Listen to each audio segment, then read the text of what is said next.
Hello, it's Steve Artabello, Anthony Harris, Theo Giordano. We are Toronto on Tilt. This isn't a podcast episode. This is just a quick emergency. Holy shit, the Blue Jays just signed Kevin Gausman. I'll just give the particulars, all of the info that I normally give. We're Toronto on Tilt. You can find us at our website, torontoontilt.com. You can find us on Twitter at Toronto on Tilt. Of course, you can find us on YouTube, where this is live right now. YouTube, Toronto on Tilt. You can find us on Twitch, also Toronto on Tilt, live right now. And of course, this won't be there, but you can find our podcast anywhere that you listen to audio, Breaker, Bleaker, Anchor, and then of course the stuff that everyone knows like Google, Spotify, and iTunes or Apple Podcasts. Like, comment, subscribe, tell your friends. But holy shit, Kevin Gausman is a Toronto Blue Jay, 5 years, $110 million. That's $22 million per year, which, I mean, considering Marcus Semien just got that 7-year, $175 million deal, like the hilarity, like Max Scherzer's getting offered $40 million a year from the Mets because they're the Mets. People are projecting Marcus Stroman to get 6 years, $25 million per. This is pretty unbelievable to me. And you guys know I've been saying this for months. Oh, I'd like Kevin Gausman. He'd kind of be my number one. I don't really expect it, but that's who I'd like the Blue Jays to sign. They went out and got Kevin Gausman, and for us, what looks like a below market value. I think all these people were wrong about the predictions. Yeah, it was all Giants all day is what I heard. Everyone wanted Gausman, right? So it's not like you took a cheap deal. And it sounded like the Giants were like when these reports were coming out. It's like the Jays are making progress, and then it was like, but the Giants are still kind of the favored team. And then you saw the Morosi tweet that the Jays are making what was it? They were making progress on a multi-year deal with Kevin Gausman. So it was like, well, that's interesting. Well, that's okay. That's more specific. Like they're making progress on a multi-year deal, and then all of a sudden, boom, it's there. They've agreed to a deal, and then it's Shai Davidi that's everyone else confirming, and you're like, holy shit, Kevin Gausman's a Blue Jay. Theo, I think you want to say something. Yeah, first of all, you guys woke me up for that because I missed that whole run up. Like I fell asleep on my couch and watching the Browns game, and then I saw all this stuff coming in. I'm just like, oh my god, this is happening. But I was thinking when we heard this Scherzer stuff and we heard how much money he was going to get offered, I was getting a little nervous at what the rest of these pitchers were going to get. Because if you set the market at like a $40 million per, what happens with Ray? What happens with Gausman? Especially when you think of Toronto as a market that has to pay more for players, you're thinking, oh my god, we're going to have to go over $25 million for all these guys at least. But they were able to do it for less. They were able to stay. Like now we still have room. Like if you wanted to do more with the pitching rotation, you can still do that, which is crazy to even think about right now. But like that contract is so reasonable for us that it's something that we have the room now to do even more. Well, one thing, I don't know about having to pay more to come to Toronto anymore. When Berrios signs the extension that he signs and Gausman signs this contract, like, yes, they overpaid Russ Martin to come here. They gave him an extra year and more money than anyone would give him. They did the exact same thing with Hyunjin Ryu, and they did the exact same thing with George Springer. They gave him an extra year and more money than anyone else was comfortable giving any of those guys. Those are their big free agents. They're number 1, 2, and 3 in terms of free agent signings. Well, now Gausman comes in there and slots in number 2 behind Springer, but that was their 1, 2, and 3. They did have to overpay. They had to give too much term. This Gausman contract is amazing. The term, the money, it's unbelievable. So I don't know about having to overpay. And next year, the pitching staff locked in that you have right now, not projection. Berrios, Gausman, Alek Manoah, Hyunjin Ryu, and Nate Pearson's going to get a chance at that fifth shot or that fifth job, and they might not be done to get other people. I mean, I don't want Stripling's name really mentioned for that fifth spot. We see where this team is going. We see what they're doing. But Gausman was the I wish they could do it, and then if they don't, hopefully they keep Robbie Ray. I just can't believe I honestly can't believe they did it. And if you don't know about Kevin Gausman, so he used to be a Baltimore Oriole. He was I know he's a super high pick, a 4th overall pick by the Orioles. It was him and Dylan Bundy were supposed to be their future. He was good for them, but then he started to struggle. There were injuries. Yeah, he killed it early, and then there were injuries, some struggles. He started to bounce back in Atlanta, and then faltered, was DFA'd, and then all of the promise came together in the COVID shortened season with the Giants. Then this season, he was even better and pitched 192 innings. Like he set career highs in everything. Other than Ks per nine, which the only year he had higher than that was the COVID shortened season. Like he allowed less than a home run per 0.94 home runs per 9 innings. Like he is unbelievable. He does what Robbie Ray does just as well, if not better, without giving up home runs. Now, again, that'll change coming to the AL East as opposed to being in San Francisco with some of the Cavendish ballparks in that division. But then again, you also have the Dodgers that hit really well. You also have to go to Coors. So it's not all that different considering the teams he would have had to face. The Padres. I know there's a lot of pitchers parks there, but there's a lot of good offenses. So to bring someone like Kevin Gausman in, like that's unbelievable. Not to mention pitched in the playoffs for the Orioles back in the day when the Orioles were going to the playoffs, when they were good, when the Jays were good. If we lose Robbie Ray after signing, if you're losing Semien, I understand. I kind of disagree with that. Like Gausman, I love Kevin Gausman. Like I'd love to bring Robbie Ray back. It's kind of sucks losing Semien, but I don't think anyone was going to give Semien 7 years. I don't think the Blue Jays were going to give seven years, and I don't think they were going to give him $25 million per. About with like paying the extra year for guys in Toronto. Like that's something we would used to have to do. We would probably like 5 years ago have to pressure ourselves to do a deal like that. Now we, as Anthony said, we're like a destination where people want to come. Exactly. Here. Robbie Ray would be. Like, I don't want to say. I don't think we're going to sign Robbie Ray, but it's not impossible to think that it could happen. Nothing's impossible with the way this team is acting. Yeah. But like again, if we don't get Ray now, I'm fine. I said either Gausman or Ray, and it'll be enough to Gausman's enough of a replacement where you feel like fine with what this team is. But that's especially with an improved bullpen. You're not losing. That's a Cy Young candidate from the National League for a guy who won the Cy Young in the America. It's not like you're losing. Exactly. It's not like you're taking some huge step back there. You're a guy who put up 4.8 WAR, and the worst stretch of his season that came at the end of August, beginning of September, was when his wife was in the hospital with his child. They're fine now, but there were some medical issues, and that was the only point he's faltered in the last 2 seasons. Yeah. And then he was immediately nails down the stretch for the Giants and in the playoffs. Well, even him compared to Ray, like with Ray, the difference is Gausman, even when he struggled, he had better command. Like that's always something Gausman's had. He's always had better command, and he's never given up as many home runs, even when he had home run issues with the Orioles. Yeah, that's the worry with Ray, the idea that he would revert back, not all the way back, but no, and at the end of the season, I mean, like there's a sour taste in your mouth the way the season ended. But again, I'm like Robbie Ray won the Cy Young for a reason. I would have loved to have Robbie Ray back, and I'd still love to have Robbie Ray back because then the rotation is ridiculous. It's unfair, and I love it. I love Scherzer too. I love every top pitcher.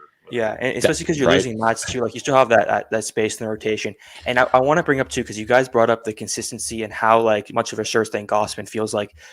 Barrios and him now feel like what we've done with this rotation, going from last season where we came into that season hoping for every pitcher to be okay, not really knowing much about any of them, to now knowing for certain at least 2 of these guys have been consistently good for the last few years. I'll give you a ton of innings. Yeah, and you have a Ryu who again struggled to end last season, but was so good early on and has been so good the last few years. So you're taking the pressure off him to be the one, and you have 2 other guys who you just feel so good about with a few flyers at the bottom of your rotation that you can, hopefully project one of them to be an absolute good pitcher. So it's a good thing to have. Manoah has so much pressure taken off by having the guys ahead of him. Like the veterans ahead of him that you can rely on. He's not going to have to, oh my God, I have to do what I did, if not be better. Like if he does start a little bit slow, it's fine because the rest of the staff can carry the slack. For someone like Nate Pearson that's had some issues, you can kind of just go out there and be you. You don't really have to worry about it because someone else in the rotation can go 6-7. That was an issue with Nate Pearson where they're like, well, Nate, you have to go out there and you have to give us length because we don't know who anyone else. Like, it helps everyone else. It builds competition too, because you see really good staffs compete within themselves. And that happened with the Blue Jays when Mats was doing well, Ray was doing well, and Manoah was doing well, and they were really rolling at one point. That can happen again with these guys. It really can, which is super exciting. Like it's, I don't know how else to put it. This is a marquee premium free agent signing. They got it done early, and to me, they got it done on the cheap. Yeah, never thought we'd see that happen. Especially when you're going to see what Stroman's going to get, you're going to see what Ray's going to get, and you're going to be like, oh my God, I can't believe, Exactly. It's just, and again, when you saw what, and I love Semien, but we kept saying all season, I said it all season, you weren't going to be able to afford to bring him back. And look at the deal he got. 7 years, 175. That's $25 million per. He's going to be 38 years old at the end of that contract. Full no trade. That's a team that's struggling. That's a desperation. New ballpark. To get somebody, yeah. And Semien, we know Semien, great leader and all that. Exactly. So sign Anthony Harris. that's a good point. Put Anthony in the pen. More arms in the pen. Well, I guess mid-70 anymore. We'll talk more about Yimmy on the podcast on Tuesday. We'll get to that. I guess we'll talk more about Marcus too. We'll get really kind of in depth what that means. The fact that they're talking up Kevin Biggio a lot, but I can't believe they signed Kevin Gausman. Again, more info if you don't know much about Kevin Gausman. He's Robbie Ray was a fastball slider pitcher. Kevin Gausman's a fastball splitter pitcher. He does have a slider. He throws a change occasionally, but it's basically like his change is pretty much the splitter, and he throws a lot of fastballs. He throws in the mid to upper 90. He's like Robbie Ray. He's not going to throw 100, but he also doesn't throw 92. He's going to throw 95. Sometimes you'll see some 94s, but you'll also see some 97s, 98s. And I've seen Gausman hit 99 to 100 in the playoffs when he gets super hyped up. As Robbie Ray was kind of, I think, did Ray hit 100 at the end of the year? I think he hit 100 a couple of times, but I know he hit 99, like 98, 99 at the end of starts when he was coming out. I don't know if he ever hit a hundo, but I know Gausman's done it. So it's everything you want. Another power right-handed arm. You need power pitching. You have a guy that throws a lot of innings, that makes a lot of starts. It's just like who got over his injury issues. And a guy the front office has been obsessed with. Like they've been trying to get Kevin Gausman for 3 seasons. And can I say one thing? Thank God we do not have to talk ourselves into Marcus Stroman, because we were 2 guys being signed away from really being in, like having a show right here where we'd be like, well, Marcus he's the best available. You have to do it. So that's the word, is they wouldn't have done it. No, because we'd be looking at it like, well, the only guy's left is him, so we're not going to have a good pitcher in free agency. Well, I kept saying too when you guys would bring his name up, it's like if they wanted to pay him, they wouldn't have traded him away. They would have extended him. They would have paid him. They don't want to pay him. So like that's what I think personally. I could be completely wrong, could be misreading the situation, but when I look at it, that's what it looks like to me. It was also timing too of just when he was going to get. Yeah, but if you want to get into that, then there was the whole stuff that came out about they didn't want him around the young guys. They wanted them to develop themselves and not have like. So if you really want to start getting into it, there were other things like there's just a lot where he blasted the front office on the way out. And they didn't say anything because front offices aren't going to say anything, but you get stuff like that coming out where those things start to leak, where it's just like the front office essentially getting a little bit of their message out there. Taking me back to the bad times. I will say, though, exactly. If he blacklists himself and the rest of baseball, if he keeps saying like all these bad things about the rest of baseball, I will take him on a 1-year prove-it deal. Oh, 100%. At that point. Any day of the week. At that point, yes. You can be our 4, Marcus. No problem. Also, so now like we've said multiple times, like the Shatkins thing has to be dead. Now it's not only is it dead, it's not even 6 feet deep anymore. Like that thing is down in the center of the earth. It's over. And it's not even in the way of the Cohen era of like Bravatti just to like throw all this money and feel good about it. This is like smartly spending money. Like they're smartly doing this and planning around what their future is going to be. Yeah, exactly. It's they wanted him before the breakout. They wanted him last year after the initial breakout, and they finally got him this year. That says a lot. We had Robbie Ray on our organization. I'm sure he would have liked to come back, and they're like, "Sorry, we want Kevin Gausman." It's amazing. Kind of sad, but that's what happened. Yeah. Now again, who knows? We like it probably financially counts them out. But again, you never know. You really never know. But it probably isn't going to happen. I'm still convinced that Jose Ramirez is going to happen. So maybe now they don't need one of the pitchers from Cleveland. They just need Jose Ramirez. If we get Ramirez, I've talked myself into the fact that it's already happening. Kevin Biggio is just going to play second base next year, and that's just how this is going to work. Yeah, I'd be down. I'd be very down with that. And then they're going to do something in the outfield where there's some kind of platoon that happens, and there's it depends on if Gurriel's involved in the trade, because that'll really affect the outlook of the outfield. Well, there's Mark Canha got signed. That would have been. That was unfortunate. That was something we all talked about as like a nice little depth piece. He would have been great, actually. Now he's a right-handed bat. I think they need another left-handed bat, but we'll see. I think Moreno is going to be the catcher. I think Kirk's getting traded for something. Oh, Kirk for If you're management, would you rather have a solid starting pitching lineup or fantastic relievers? Starting pitching. Because relievers, it's always every year to year. You can't really predict. Remember, like the lockout year where we had this amazing bullpen, and it felt like, oh my god, they locked their way into this great bullpen.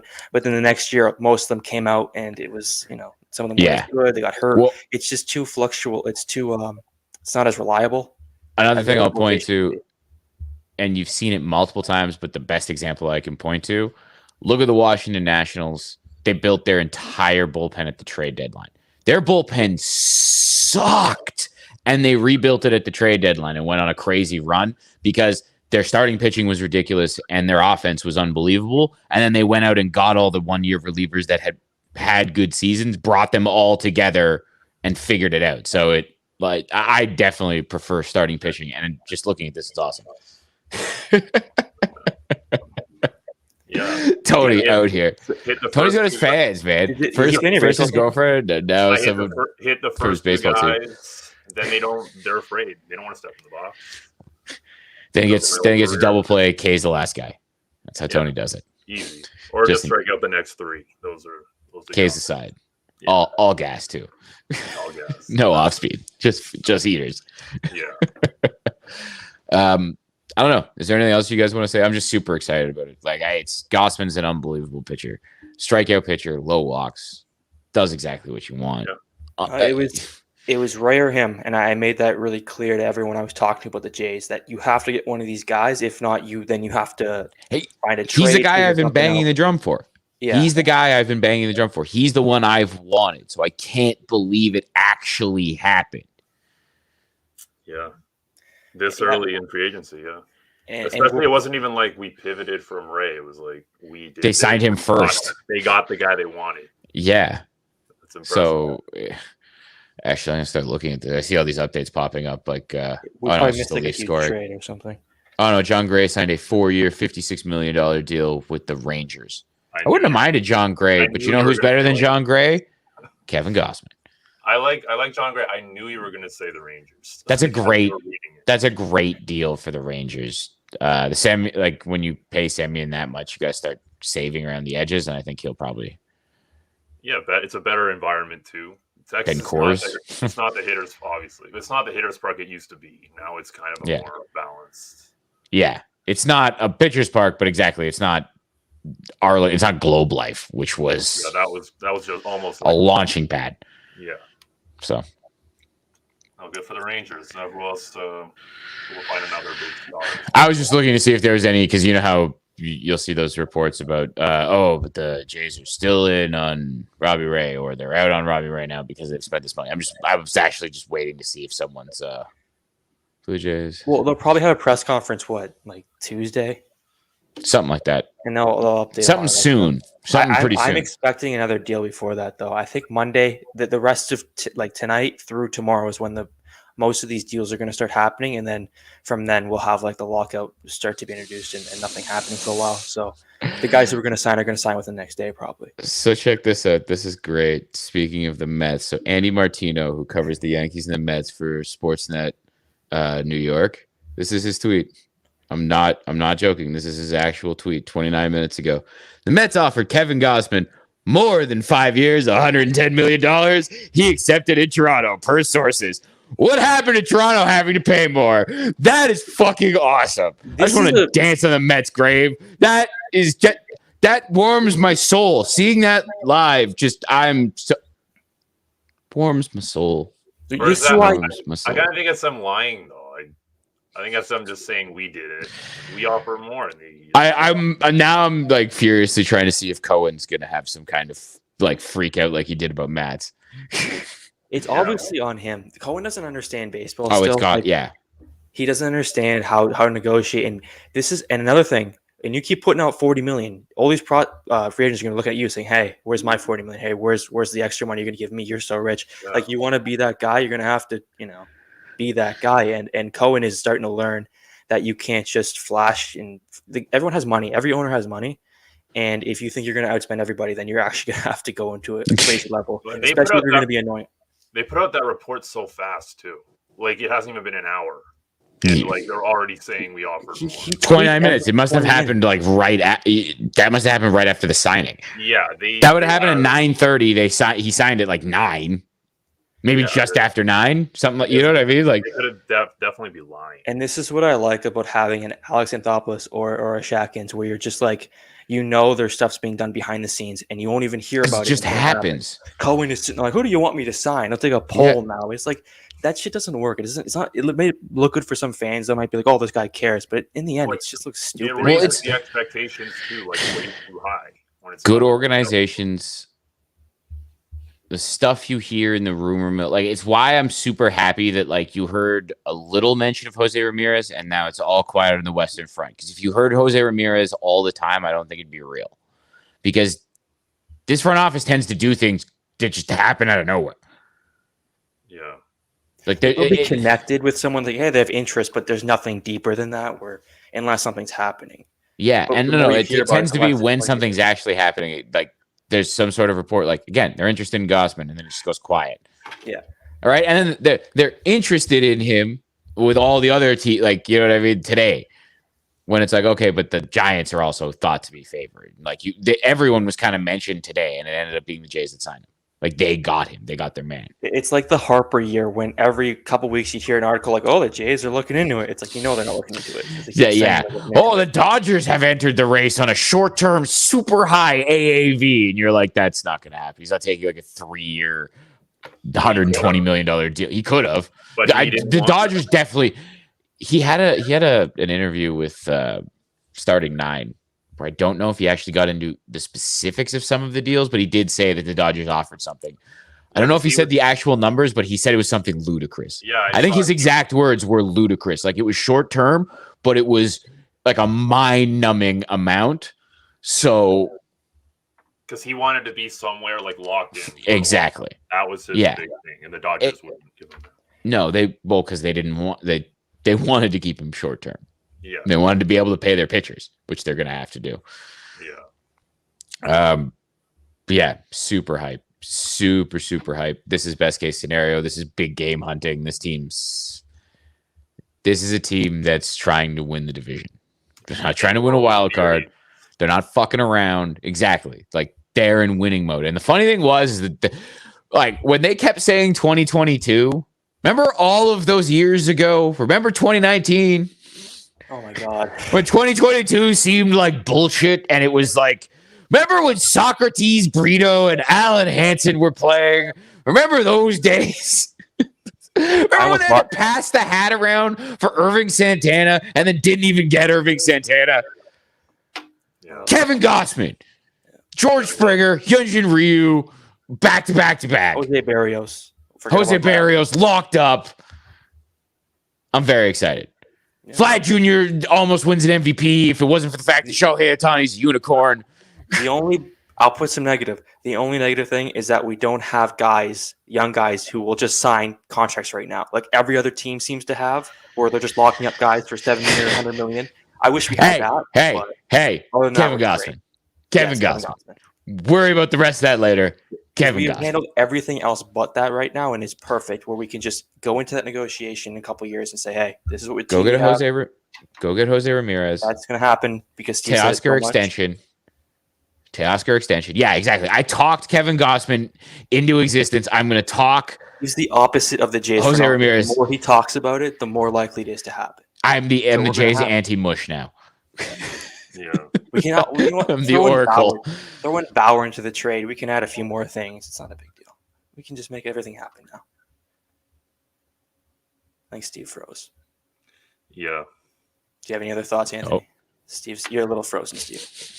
Do I have any other thoughts? Well, I was frozen. I just threw Trevor Bauer and then add some other things into the trade. I'm just glad because this lockout's going to happen. I'm glad we got like a guy like that before this lockout. We're going to be waiting around. We just get more. Yeah. This, right? We'll talk about that in the podcast. It's going to suck. There's going to be like a complete. Well, they just can't, right? Nothing can happen once this lockout happens. But we'll get to that. We're being positive. We're going to end on a positive, unless you boys want to get to anything else. No, Leafs are killing it right now too. I just saw they're up 3-0, so everything's great. Yeah, I was going to say Kerfoot buried. Like this is amazing. Everyone's winning. The Leafs can't lose. I don't know what's happening. I mean, the Raptors having a bit of a speed bump. Scotty Barnes out here shooting threes. We'll talk about it. It's fine. They're young. They're great. They already have a championship. They're fine. But anyways, Kevin Gausman's a fucking Blue Jay. I'm very excited. Yimi Garcia's a Blue Jay. We'll talk about that on the podcast on Tuesday. But yeah, Kevin Gausman, unreal. We're Toronto on Tilt. As always, you can find us at our website, torontoontilt.com. You can find us on Twitter at Toronto on Tilt. YouTube, where this is live, we're Toronto on Tilt. On Twitch, where we're also live, Toronto on Tilt. And where you listen to all of your audio podcasts. This won't be there, but our podcast will be there.